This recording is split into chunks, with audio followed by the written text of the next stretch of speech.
Hi, this is Julie with Beadaholique, and I wanted to share a tip with you if you are doing beaded macrame, particularly with square knots here. I want to show you how you can easily add your beads. So what I have here is a bracelet that I've already started, and we have a full tutorial on how to do square knot macrame bracelets at Beadaholique. We also have a tutorial on just how to do the square knots. So I'm not going to really go into the knotting techniques right now, but I do want to share this tip if you are doing beaded. So this is my bracelet that is started. So I've got a little button right here. This is a tiara cast apple blossom button. And then you can see that I've done some square knots already, and I've done little sections here where it's just the braiding with the macrame and then sections with the beads. So I'm on to another section with the bead. So first off, I'm going to take a little piece of tape, and this is what I had originally, and I'm going to tape down my button. And it's actually going to be off camera here because I want you to see this part here in particular, but I just have that taped to my actual work surface. So I've got that, so that's secure. So now I've got where I'm doing my knotting. Now, what you can do, and what I've seen a lot of people do, is add one bead at a time to your center thread. So I've got the center cord right here. I have my right and my left for my square knots. So you could do that where you would just go ahead and you would take your center cord, you would add one bead, you would slide it down, and then you would do a square knot. So I'll just do that really quick right here. I'm just going to do a square knot. So I did the right side. And now I'm going to do the left side. Like I said, we do have a full tutorial on how to do this knot. We also have a graphic for it as well. So here we go. I'm going to go under and through and pull.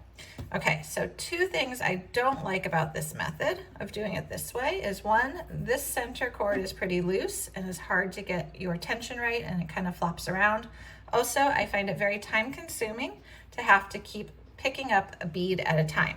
So what I have found that I like to do, and I'm actually going to scoot my bracelet up a little so you can see this a little bit better, is I preload my center cord with a bunch of beads. So I just take these beads and I put them onto my center cord, and I do a bunch of them.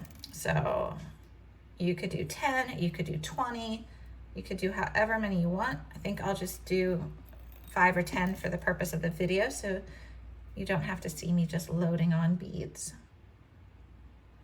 Okay, so I've got 5.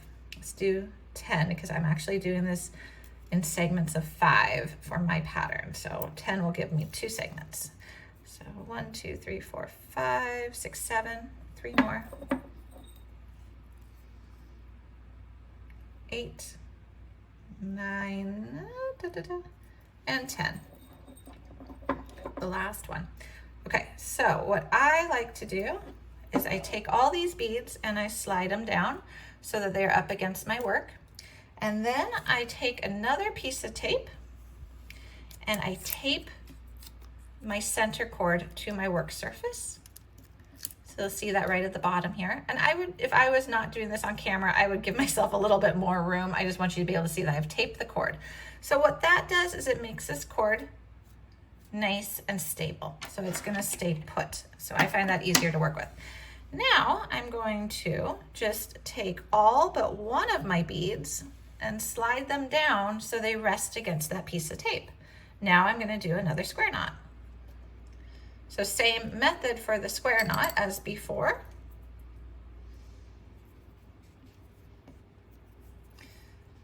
But I can slide under the center cord, which is nice and stiff now and stable. And when I pull this up, I feel, oops, I don't want a second one to go up there.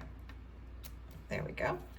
I feel like my tension is right. Okay, so there was the right side. I will now do the left side.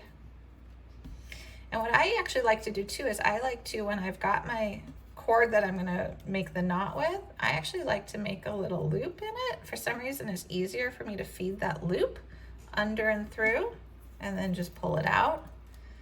Okay, so there's, that is complete. And now when I want another bead, I just go boop and I slide it up, and I repeat the same method. So I just keep adding one bead at a time.